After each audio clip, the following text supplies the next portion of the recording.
नमस्कार जय जगन्नाथ शुभ सकाळ। आज हूँ सेप्टेम्बर 19 तारिख शुक्रवार। आज प्रथम खबर अमेरिका कमाइब 25% टारिफ। भारतर मुख्य आर्थिक परामर्शदाता अनंत नागेश्वरन कहते अमेरिका भारत उपर लगाइथिबा टारिफ को खूब शीघ्र कम दिन मध्य 25% कमाइब। एसह भारत उपर अमेरिका लगाइथिबा रेसिप्रोकाल ड्यूटी 25% रु कमाई 10 किंवा 15% रखिब। कोलकातार एक कार्यक्रम नागेश्वरन कहते पूरा भरोसा रही आगामी किछि मास मध्य किंबा ता पूर्व अमेरिका पेनेल टारिफ कमाइबा उपरे विचार करिपारे।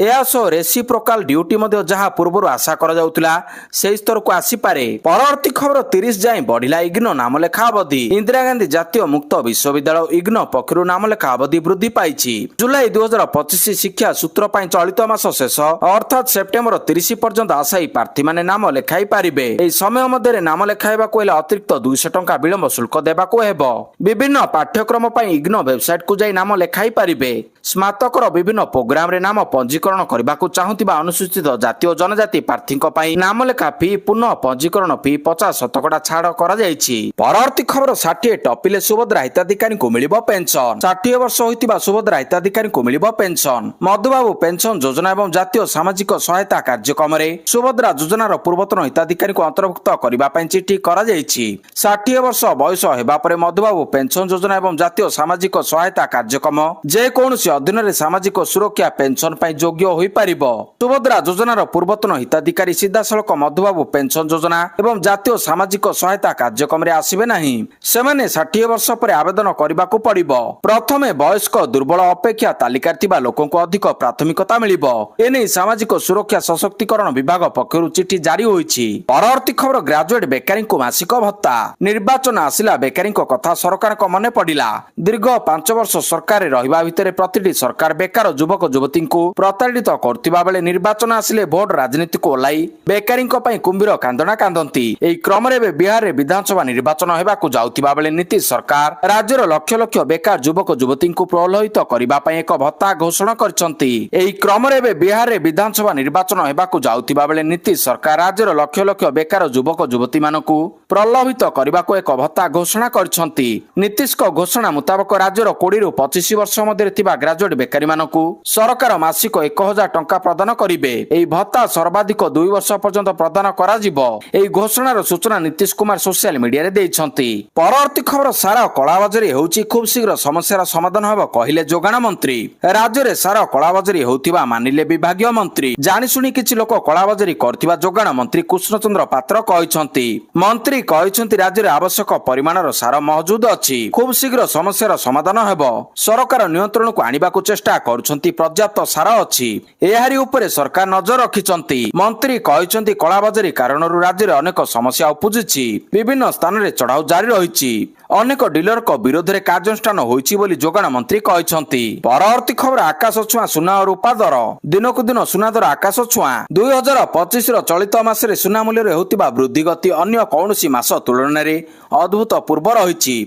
इतिमध्य मासर अधा समय बीती गलानी। स्पॉट बाजार रे सुना मूल्य 11% वृद्धि पाइछि। एई समय रूपा मूल्य प्राय 12% ऊपर को उठिछि। एभली समय रे आशा करा जाउछि जे मासर द्वितीयार्धरे सुनार मूल्य आउरी वृद्धि घटिबो। नवरात्रि सेप्टेम्बर 22 रु आरंभ हेउछि। धनतेरस एवं दीपावली किछि सप्ताह परे आसीबो। सेतेबेलकु घरई बाजार रे सुना मूल्य 10 ग्राम पिछा 1.25 लाख टंका छुइबो। जेतेबेले कि रूपार मूल्य 1.5 लाख टंका स्तर रे पहुंची नुआ इतिहास रचिबो। परवर्ती खबर परिवर्तन हेबनै ओटीटी परीक्षा तारीख सेप्टेम्बर 27 रे हेबो परीक्षा। परिवर्तन हेबनी ओटीटी परीक्षा सेप्टेम्बर 27 तारीख रे ही हेबो परीक्षा। एई परीक्षा ठीक भाबरे करिबा पई सब आयोजन होइछि बोली विद्यालय गणशिक्षा मंत्री नित्यानंद गंड कहिसंती। तेबे शिक्षक माने सेप्टेम्बर 27 को नि आपत्ति उठाइतिले कारण सेहि दिन कार्य दिवस रहिछि। परीक्षा देबे ना स्कूल जिबे एने शिक्षक मानको द्वंद्व दूर होई पारि नाही। सेबडे ओटीटी तारीख परिवर्तन न हेबा नै गणशिक्षा मंत्री कहिबा परे शिक्षक महल रे तीव्र असंतोष देखा परवर्ती खबर आवास हिताधिकारी को मागणा रे बाली देबा उपरे निष्पत्ति नेबे। आवास हिताधिकारी को मागणा रे बाली जोगाइबे सरकार। यहा उपरे खूब शीघ्र चूड़ांत निष्पत्ति निया जिवो। एने खनि मंत्री विभूतिभूषण जेना कहैछंती। आहुरी कहैछंती बाली माफिया को निस्तार मिलिबनी कहिले खनि मंत्री। तेबे विधायक रमेश बेहरा प्रश्न रे लिखित उत्तर केमिति कहैछंती इस्पात खनि मंत्री विभूतिभूषण जेना। परवर्ती खबर दिल्ली रे हेबो एसआईआर। बिहार पर दिल्ली रे हेबो स्वतंत्र भोटर तालिका संशोधन बा एसआईआर। एने प्रस्तुति आरंभ करछंती निर्वाचन कमिशन। खूब शीघ्र तारीख घोषणा हेबो बोली सूचना मिलिछि। ଭୋଟର ତାଲିକାକୁ ନିର୍ଭୁଲ ଅନ୍ତର୍ଭୁକ୍ତିକରଣ ସଂକ୍ରାନ୍ତ ସାମ୍ବିଧାନିକ କର୍ତ୍ତବ୍ୟ ସମ୍ପାଦନ କରିବା ଲାଗି ନିର୍ବାଚନ କମିଶନ ଏହି ପଦକ୍ଷେପ ନେବେ। ଦିଲ୍ଲୀ ମୁଖ୍ୟ ନିର୍ବାଚନ ଅଧିକାରୀ କହିଛନ୍ତି 2002 ଭୋଟର ତାଲିକାରେ ଯେଉଁମାନଙ୍କର ନାମ ସ୍ଥାନିତ ହୋଇନାହିଁ ସେମାନେ ଉପଯୁକ୍ତ ପରିଚୟ ପ୍ରମାଣପତ୍ର ଦାଖଲ କରି ଭୋଟର ତାଲିକାରେ ନାମ ଅନ୍ତର୍ଭୁକ୍ତ କରାଇ ପାରିବେ। ପରବର୍ତ୍ତୀ ଖବର ବିଶ୍ୱ ଆଥଲେଟିକ୍ସ ଚାମ୍ପିୟନସିପରେ ନିରଜଙ୍କ ପ୍ରଦର୍ଶନ ଫିକା, ଚତୁର୍ଥ ସ୍ଥାନରେ ଚମକିଲେ ସଚିନ। ଅଲିମ୍ପିକ ସ୍ୱର୍ଣ୍ଣ ପଦକ ବିଜେତା ଭାରତର ଜାଭଲିନ୍ ଥ୍ରୋର ନିରଜ ଚୋପ୍ରା ବିଶ୍ୱ ଆଥଲେଟିକ୍ସ ଚାମ୍ପିୟନସିପରେ ଖରାପ ପ୍ରଦର୍ଶନ କରି ଟୁର୍ଣ୍ଣାମେଣ୍ଟରୁ ବାଦ ପଡ଼ିଛନ୍ତି। ଜାପାନର ଟୋକିଓରେ ନିରଜଙ୍କ ପ୍ରଦର୍ଶନ ବହୁତ ଖରାପ ରହିଛି। ବିଶ୍ୱ ଚାମ୍ପିୟନସିପ ଫାଇନାଲରେ ମାତ୍ର 84.03 ମିଟର ଥ୍ରୋ କରିପାରିଛନ୍ତି ନିରଜ ଚୋପ୍ରା। ନିରଜଙ୍କ ପ୍ରଥମ ଥ୍ରୋ 83.65 ମିଟର ରହିଥିବା ବେଳେ ଅନ୍ୟ ସମସ୍ତ ଥ୍ରୋ ବହୁତ ଖରାପ ରହିଥିଲା। ନିରଜ ଟପ୍ 6ରେ ସ୍ଥାନ ଅଧିକାର କରିପାରି ନାହାନ୍ତି। ନିରଜଙ୍କ ସହିତ ପାକିସ୍ତାନର ଅସଦ ନଦୀମ ମଧ୍ୟ ଶ୍ରେଷ୍ଠ 6ରେ ସ୍ଥାନ ଅଧିକାର କରିପାରି ନାହାନ୍ତି। ପରବର୍ତ୍ତୀ ଖବର ପୁଣି ଭାରତ ପାକିସ୍ତାନ ମ୍ୟାଚ୍ ରବିବାର ଦେଖିବାକୁ ମିଳିବ ମହାଲଢେଇ। ଏସିଆ କପରେ ପାକିସ୍ତାନ ୟୁଏଇ 41 ରନରେ ହରାଇ ସୁପର 4 ପାଇଁ କ୍ୱାଲିଫାଏ କରିଛି। ଆଉ ଏଥିପାଇଁ ଟିମ୍ ଇଣ୍ଡିଆ ଏବଂ ପାକିସ୍ତାନ ଗ୍ରୁପ ଏ ରୁ ସୁପର 4 ପାଇଁ ଯୋଗ୍ୟତା ଅର୍ଜନ କରିଛନ୍ତି। ଭାରତ ଏବଂ ପାକିସ୍ତାନ ମଧ୍ୟରେ ପୁଣି ଆଉ ଏକ ମୁକାବିଲା ରବିବାର ହେବା ନିଶ୍ଚିତ ହୋଇଛି। ବୁଧବାର ପାକିସ୍ତାନ ଏବଂ ୟୁଏଇ ମଧ୍ୟରେ ଖେଳାଯାଇଥିବା ଏସିଆ କପର 10ମ ମ୍ୟାଚରେ ପାକିସ୍ତାନ 41 ରନରେ ବିଜୟୀ ହୋଇଛି। ଏହି ମ୍ୟାଚରେ ଟସ୍ ଜିତି ୟୁଏଇ ବୋଲିଂ ନିଷ୍ପତ୍ତି ନେଇଥିଲା। ପାକିସ୍ତାନ ଟିମ୍ ପ୍ରଥମେ ବ୍ୟାଟିଂ କରି 144 ରନ୍ କରିଥିଲା, ହେଲେ ୟୁଏଇ ମାତ୍ର 105 ରନ୍ କରି ଅଲ ଆଉଟ୍ ହୋଇଯାଇଥିଲା। ଏହି ବିଜୟ ସହିତ ପାକିସ୍ତାନ ସୁପର 4 ପାଇଁ ଯୋଗ୍ୟତା ଅର୍ଜନ କରିଛି। ପରବର୍ତ୍ତୀ ଖବର ଏସ୍ଏଚଜି ଆକାଉଣ୍ଟକୁ ଫେରିବ ଟଙ୍କା। 1,63,757 ସ୍ୱୟଂ ସହାୟକ ଗୋଷ୍ଠୀଙ୍କ ଆକାଉଣ୍ଟକୁ ବ୍ୟାଙ୍କ ଋଣ ଫେରସ୍ତ ବାବଦକୁ 110,97,58,860 ଟଙ୍କା ଆର୍ଥିକ ଅନୁଦାନ ପ୍ରେରଣ କରାଯିବା ସହ ମିଶନ ଶକ୍ତି ବିଭାଗ ସହ 4ଟି ବୁଝାମଣାପତ୍ର ସ୍ୱାକ୍ଷର ସ୍ୱୟଂ ସହାୟକ ଗୋଷ୍ଠୀ ଉଦ୍ୟୋଗକୁ ଆହୁରି ପ୍ରୋତ୍ସାହନ ଯୋଗାଇବ ବୋଲି ମିଶନ ଶକ୍ତି ବୁଝାମଣା ପତ୍ର ସ୍ୱାକ୍ଷର କାର୍ଯ୍ୟକ୍ରମରେ ମତ ପ୍ରକାଶ କରିଛନ୍ତି। ଏହି ବୁଝାମଣା ପତ୍ର ସ୍ୱାକ୍ଷର କାର୍ଯ୍ୟକ୍ରମରେ ଉପମୁଖ୍ୟମନ୍ତ୍ରୀ ଶ୍ରୀମତୀ ପରିଡା ମୁଖ୍ୟ ଅତିଥି ଭାବରେ ଯୋଗଦେଇ କହିଛନ୍ତି, ମାନ୍ୟବର ମୁଖ୍ୟମନ୍ତ୍ରୀ ଶ୍ରୀ ମୋହନ ଚରଣ ମାଝୀଙ୍କ ଦିଗ୍ଦର୍ଶନରେ ତୃଣମୂଳ ସ୍ତରରେ ମହିଳା ନେତୃତ୍ୱାଧୀନ ଉଦ୍ୟୋଗ ସୃଷ୍ଟି କରିବା ପାଇଁ ମିଶନ ଶକ୍ତି ବିଭାଗ ସମସ୍ତ ପ୍ରକାର ପଦକ୍ଷେପ ନେଉଛନ୍ତି। ପରବର୍ତ୍ତୀ ଖବର ସୁଶୀଳା କାର୍କିଙ୍କ ସହ କଥା ହେଲେ ମୋଦି। ପ୍ରଧାନମନ୍ତ୍ରୀ ନରେନ୍ଦ୍ର ମୋଦି ନେପାଳର ଅନ୍ତରୀଣ ପ୍ରଧାନମନ୍ତ୍ରୀ ସୁଶୀଳା କାର୍କିଙ୍କ ସହ ଫୋନ ଯୋଗେ କଥା ହୋଇଛନ୍ତି। ପ୍ରଧାନମନ୍ତ୍ରୀ ମୋଦି ତାଙ୍କ ସୋସିଆଲ ମିଡିଆ ଆକାଉଣ୍ଟ ମାଧ୍ୟମରେ ଏହି ସୂଚନା ସେୟାର କରିଛନ୍ତି। ହିଂସାତ୍ମକ ପ୍ରତିବାଦ ସମୟରେ ପ୍ରାଣହାନୀ ପାଇଁ ସେ ଗଭୀର ସମବେଦନା ପ୍ରକାଶ କରିଛନ୍ତି। ଏହା ସହିତ ନେପାଳର ରାଷ୍ଟ୍ରୀୟ ଦିବସ ଅବସରରେ ସୁଶୀଳା କାର୍କି ଏବଂ ନେପାଳର ବାସିନ୍ଦାଙ୍କୁ ନିଜର ଶୁଭକାମନା ଜଣାଇଛନ୍ତି। ତେବେ ଏହା ପୂର୍ବରୁ ମଣିପୁର ଓ ଇମ୍ଫାଲରେ ଏକ ସାଧାରଣ ସଭାକୁ ସମ୍ବୋଧିତ କରି ପ୍ରଧାନମନ୍ତ୍ରୀ ମୋଦି ସୁଶୀଳା କାର୍କିଙ୍କୁ ନେପାଳର ଅନ୍ତରୀଣ ପ୍ରଧାନମନ୍ତ୍ରୀ ଭାବରେ ଶପଥ ନେବା ପରେ ଅଭିନନ୍ଦନ ଜଣାଇଥିଲେ ଏବଂ ତାଙ୍କୁ ମହିଳା ସଶକ୍ତିକରଣର ଏକ ଉଜ୍ଜଳ ଉଦାହରଣ ବୋଲି କହିଛନ୍ତି। ଭାରତ ସର୍ବଦା ଏହାର ପଡୋଶୀମାନଙ୍କ ସହିତ ଦୃଢ ଭାବରେ ଠିଆ ହୋଇଛି। ପରବର୍ତ୍ତୀ ଖବର 2023ରେ ଭୋଟ ଡିଲିଟ୍ କରିବାର ବିଫଳ ପ୍ରୟାସ ଥିଲା ରାହୁଲ ଗାନ୍ଧୀଙ୍କ ଅଭିଯୋଗର ଜବାବ ରଖିଲେ ନିର୍ବାଚନ କମିଶନ। କଂଗ୍ରେସ ନେତା ରାହୁଲ ଗାନ୍ଧୀଙ୍କ ନିର୍ବାଚନ କମିଶନଙ୍କ ବିରୋଧରେ ଭୋଟ ଡିଲିଟ୍ କରିବା ନେଇ ଗମ୍ଭୀର ଅଭିଯୋଗ ଆଣିଛନ୍ତି। ନିର୍ବାଚନ କମିଶନ ଏବେ ଏହି ଅଭିଯୋଗ ଗୁଡିକ ଉପରେ ଏକ ବିବୃତ୍ତି ଜାରି କରିଛନ୍ତି। ରାହୁଲ ଗାନ୍ଧୀଙ୍କ ଅଭିଯୋଗର ସମାଧାନ ପାଇଁ ନିର୍ବାଚନ କମିଶନ ଏକ ସାମ୍ବାଦିକ ସମ୍ମିଳନୀ କରିବାର କାର୍ଯ୍ୟକ୍ରମ ରଖିଛନ୍ତି। ଏହି ସାମ୍ବାଦିକ ସମ୍ମିଳନୀ ମାଧ୍ୟମରେ ନିର୍ବାଚନ କମିଶନ ରାହୁଲଙ୍କ ଅଭିଯୋଗର ପ୍ରତିବାଦ କରିବେ। ରାହୁଲ ଗାନ୍ଧୀଙ୍କ ଅଭିଯୋଗ ସମ୍ପର୍କରେ ନିର୍ବାଚନ କମିଶନ କହିଛନ୍ତି, ମୁଖ୍ୟ ନିର୍ବାଚନ କମିଶନର ଜ୍ଞାନେଶ କୁମାରଙ୍କ ବିରୋଧରେ ସମସ୍ତ ଅଭିଯୋଗ ମିଥ୍ୟା ଏବଂ ଭିତ୍ତିହୀନ। ପରବର୍ତ୍ତୀ ଖବର ଅନୁପ୍ରବେଶକାରୀ ବଞ୍ଚାଅ ଯାତ୍ରା କରୁଛନ୍ତି ରାହୁଲ। କେନ୍ଦ୍ରୀୟ ଗୃହମନ୍ତ୍ରୀ ଅମିତ ଶାହ ଗୁରୁବାର 18 ସେପ୍ଟେମ୍ବର 2025 ଦିନ ଭୋଟ ଚୋରି ଅଭିଯୋଗକୁ ନେଇ କଂଗ୍ରେସ ନେତା ରାହୁଲ ଗାନ୍ଧୀଙ୍କୁ ଟାର୍ଗେଟ କରିଛନ୍ତି। ସେ ରାହୁଲଙ୍କ ଭୋଟର ଅଧିକାର ଯାତ୍ରାକୁ ଅନୁପ୍ରବେଶକାରୀ ବଞ୍ଚାଅ ଯାତ୍ରା ବୋଲି ଅଭିହିତ କରିଛନ୍ତି। ବିହାର ରୋହତାସରେ କର୍ମୀଙ୍କୁ ସମ୍ବୋଧିତ କରି ସେ କହିଛନ୍ତି ଯେ କଂଗ୍ରେସ ପାର୍ଟି ବିକାଶ ପ୍ରସଙ୍ଗକୁ ଅଣଦେଖା କରି ବାଂଲାଦେଶରୁ ଆସୁଥିବା ଅବୈଧ ଅନୁପ୍ରବେଶକାରୀଙ୍କୁ ସୁରକ୍ଷା ଦେବାରେ ଲାଗିଛି। ଶାହା କହିଛନ୍ତି କଂଗ୍ରେସ ପ୍ରତିଥର ମିଥ୍ୟା ବିଜ୍ଞାନ ପ୍ରଚାର କରେ। ପରବର୍ତ୍ତୀ ଖବର କମିଲା ଦର 3.5 ଲକ୍ଷ ଟଙ୍କାରେ ନୂଆ କାର। ଗାଡି ଦରକୁ ଲକ୍ଷ ଲକ୍ଷ ଟଙ୍କା କମ୍ କରିଦେଇଛି ଦେଶର ସର୍ବବୃହତ କାର ନିର୍ମାତା ମାରୁତି ସୁଜୁକି। ମାରୁତି ସୁଜୁକି ଏହାର କାର ଗୁଡିକର ମୂଲ୍ୟ ହ୍ରାସ ଘୋଷଣା କରିଛି। କମ୍ପାନୀ ଘୋଷଣା କରିଛି ଯେ ମାରୁତି ୱାଗନ ଆର ଠାରୁ ଆରମ୍ଭ କରି ଅଲ୍ଟୋ ଏବଂ ଇଗ୍ନିସ୍ ଭଳି ଛୋଟ କାର ଗୁଡିକର ମୂଲ୍ୟ 1.29 ଲକ୍ଷ ଟଙ୍କା ପର୍ଯ୍ୟନ୍ତ ହ୍ରାସ କରାଯାଇଛି। କାରର ମୂଲ୍ୟରେ ଏହି ହ୍ରାସ ସେପ୍ଟେମ୍ବର 22 ତାରିଖରୁ ଲାଗୁ ହେବ।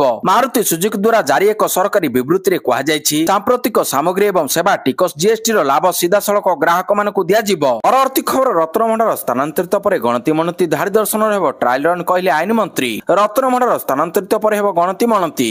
ରତ୍ନଭଣ୍ଡାର ସବ୍ କମିଟି ବୈଠକ ବସିଥିଲା। କମିଟି ପକ୍ଷରୁ ସରକାରଙ୍କୁ ଅବଗତ କରାଯାଇଛି ଯେ ସେପ୍ଟେମ୍ବର 23ରେ ରତ୍ନଭଣ୍ଡାର ସିନ୍ଧୁକକୁ ରତ୍ନଭଣ୍ଡାର ଭିତରକୁ ସ୍ଥାନାନ୍ତରିତ କରାଯିବ। ନହେଲେ 24 ତାରିଖରେ ହେବ। ଥରେ ରତ୍ନଭଣ୍ଡାରକୁ ସ୍ଥାନାନ୍ତରିତ କରାଯିବା ପରେ ଏହାର ଲାଇଟ୍ ବ୍ୟବସ୍ଥା କରାଯିବ। ତାପରେ ଖୁବ୍ ଶୀଘ୍ର ଗଣତି ମଣତି ପ୍ରକ୍ରିୟା ଆରମ୍ଭ ହେବ ବୋଲି ସୂଚନା ଦେଇଛନ୍ତି ଆଇନ ମନ୍ତ୍ରୀ। ସେହିପରି ସେହିପରି ଧାଡି ଦର୍ଶନ ପାଇଁ ହୁଣ୍ଡି ସ୍ଥାନାନ୍ତର କରିବା ପାଇଁ ମୁଖ୍ୟମନ୍ତ୍ରୀଙ୍କ ଅନୁମୋଦନ ମିଳିଛି। ହୁଣ୍ଡି ସ୍ଥାନାନ୍ତରିତ ପରେ ଧାଡି ଦର୍ଶନ ଟ୍ରାଏଲ ରନ୍ ହେବ। ଏଥିରେ ସୁବିଧା ଅସୁବିଧାକୁ ଅନୁଧ୍ୟାନ କରି ସ୍ଥାୟୀ ଧାଡି ଦର୍ଶନ ପାଇଁ ବ୍ୟବସ୍ଥା କରାଯିବ ବୋଲି ଆଇନ ମନ୍ତ୍ରୀ ପୃଥ୍ୱୀରାଜ ହରିଚନ୍ଦନ କହିଛନ୍ତି। ପରବର୍ତ୍ତୀ ଖବର 17 ମାସରେ ବିଜ୍ଞାପନରେ ଖର୍ଚ୍ଚ ହୋଇଛି 135.85 କୋଟି। ଗତ 17 ମାସ ମଧ୍ୟରେ ଓଡ଼ିଶାବାସୀଙ୍କର ବିଭିନ୍ନ କଲ୍ୟାଣକାରୀ ଯୋଜନାର ପ୍ରଚାର ଏବଂ ପ୍ରସାର ପାଇଁ ମୋଟ 135.85 କୋଟି ଟଙ୍କା ଖର୍ଚ୍ଚ ହୋଇଥିବା ନେଇ ମୁଖ୍ୟମନ୍ତ୍ରୀ ମୋହନ ମାଝୀ ଗୁରୁବାର ଦିନ ବିଧାନସଭାରେ ସୂଚନା ଦେଇଛନ୍ତି। ତେବେ କଂଗ୍ରେସ ବିଧାୟକ ତାରାପ୍ରସାଦ ବାହିନୀପତି ଗତ 3 ବର୍ଷ ମଧ୍ୟରେ ରାଜ୍ୟ ସରକାରଙ୍କ ବିଭିନ୍ନ କଲ୍ୟାଣକାରୀ ଯୋଜନାର ପ୍ରଚାର ଏବଂ ପ୍ରସାର ଖର୍ଚ୍ଚ ସହିତ ଇଲେକ୍ଟ୍ରୋନିକ୍ସ ଗଣମାଧ୍ୟମ ସଂସ୍ଥା ବିଷୟରେ ସୂଚନା ମାଗିଥିଲେ, ଯାହାକୁ ନେଇ ମୁଖ୍ୟମନ୍ତ୍ରୀ ସ୍ପଷ୍ଟୀକରଣ ଦେଇଥିବା ରିପୋର୍ଟରୁ ଜଣାପଡ଼ିଛି। ପରବର୍ତ୍ତୀ ଖବର ପାର୍ବଣ ଋତୁ ପାଇଁ ସ୍ୱତନ୍ତ୍ର ଟ୍ରେନ୍। ଆରାମଦାୟକ ଯାତ୍ରା ଅଭିଜ୍ଞତା ସୁନିଶ୍ଚିତ କରିବା ଏବଂ ପାର୍ବଣ ଋତୁରେ ଯାତ୍ରୀଙ୍କ ଅତିରିକ୍ତ ଭିଡ଼ ପରିଚାଳନା କରିବା ପାଇଁ ଭାରତୀୟ ରେଳବାଇ ନିର୍ମିତ କାର୍ଯ୍ୟସୂଚୀ ଅନୁସାରେ ସାପ୍ତାହିକ ସ୍ୱତନ୍ତ୍ର ଟ୍ରେନ୍‌ଗୁଡ଼ିକ ପରିଚାଳନା କରିବ। ଝାଞ୍ସିପୁରୀ ଝାଞ୍ସି ସାପ୍ତାହିକ ସ୍ୱତନ୍ତ୍ର ଟ୍ରେନ୍, ଝାଞ୍ସିପୁରୀ ସାପ୍ତାହିକ ସ୍ୱତନ୍ତ୍ର ଏକ୍ସପ୍ରେସ୍ 28/11/2025 ପର୍ଯ୍ୟନ୍ତ ପ୍ରତି ଶୁକ୍ରବାର ଦିନ 11:55 ଘଣ୍ଟାରୁ ଝାଞ୍ସିରୁ ଛାଡ଼ିବ। ट्रेन नंबर 01930 पुरी झांसी साप्ताहिक स्वतंत्र ट्रेन 29/11/2025 पर्यंत प्रति शनिवार दिन 23:45 घंटे पुरी छाड़। परवर्ती खबर जोगी सरकार बड़ एक्शन। दिशा पाटनी घर गुलीमाड़ करथिबा 2 संदिग्ध एनकाउंटर मृत। उत्तर प्रदेश बरेली रे अभिनेत्री दिशा पट्टानी घर उपर को गुलीमाड़ घटना रे Uttar Pradesh special task force STF बड़ कार्यानुष्ठान ग्रहण करिछि। एही मामलाରେ उभय अभियुक्तଙ୍କୁ चिन्हट करा जायछि। अभियुक्तଙ୍କ नाम रविंद्र एवं अरुण बोली जणा पड़िछि। तेबे UP special task force STF Noida unit एवं दिल्ली क्राइम ब्रांच रो मिलित ऑपरेशन फल रे गाजियाबाद रो टेक्नो सिटी एक एनकाउंटर होइतिला। एही एनकाउंटर उभय संदिग्ध गुरुतर आहत होई हॉस्पिटल रे भर्ती होइतिले। परवर्ती खबर वेंटिलेटर रो बाहरिले अभिजित। पार्वण पूर्वरु संगीत प्रेमी पई खुशी खबर। लक्ष लक्ष लोकंक प्रार्थना सुनिछंती भगवान। वेंटिलेटर रो बाहर को आसिले अभिजित मजुमदार। आईसीयू बेड रे चालिछि दादांको चिकित्सा। पूर्वरु दादांको स्वास्थ्य अवस्था संकटापन्न रहितिबा बेले एबे सेथिरु सुधार आसिछि। हॉस्पिटल रे चिकित्साधीन अवस्था रे अछंती ओडिया संगीत जगतर मेलोडी किंग तथा मनोरंजन दुनियार लोकप्रिय संगीत निर्देशक अभिजित मजुमदार। धीरे धीरे तांकर स्वास्थ्य अवस्था सुधार आसुछि। परवर्ती खबर महानदी तळमुंड रे निर्माण हब 17 गोटी बंध 44 बैरेज। महानदी तळमुंड रे निर्माण हेबाकु जाउछि 17 गोटी बंध 15 गोटी अंतनदी जलाशय प्रकल्प एवं 44 बैरेज।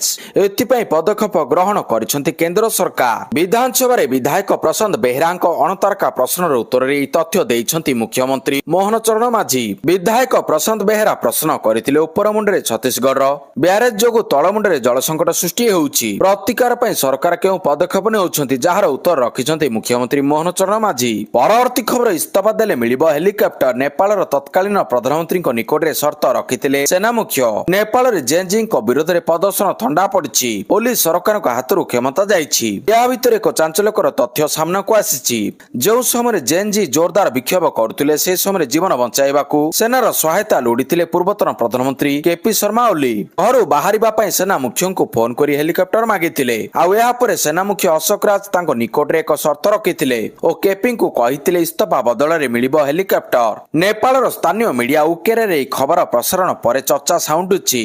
परवर्ती खबर यूनेस्को विश्व ऐतिह्य स्थली संभाव्य तालिका सामिल है भारतर 7टी प्राकृतिक स्थली। यूनेस्को विश्व ऐतिह्य स्थली संभाव्य तालिका भारतर 7टी नूतन प्राकृतिक स्थली को सामिल करा जायछि। एथि सहित यूनेस्को तालिका भारतीय ऐतिह्य स्थली संख्या 62 ରୁ 69 को वृद्धि पाइछि। ए 7टी ऐतिह्य स्थली सामिल हेबा सह भारत मोट 49टी सांस्कृतिक 17टी प्राकृतिक और 3टी विविध ऐतिह्य स्थली संभाव्य तालिका अंतर्भुक्त होइछि। नूतन भाव यूनेस्को संभाव्य ऐतिह्य स्थली तालिका सामिल होतिबा स्थान गुड़िक मध्य पंचगिन डेकान ट्राप, महाबलेश्वर महाराष्ट्र, कर्णाटक सेंट मेरी द्वीपपुंजर भौगोलिक ऐतिह्य रही।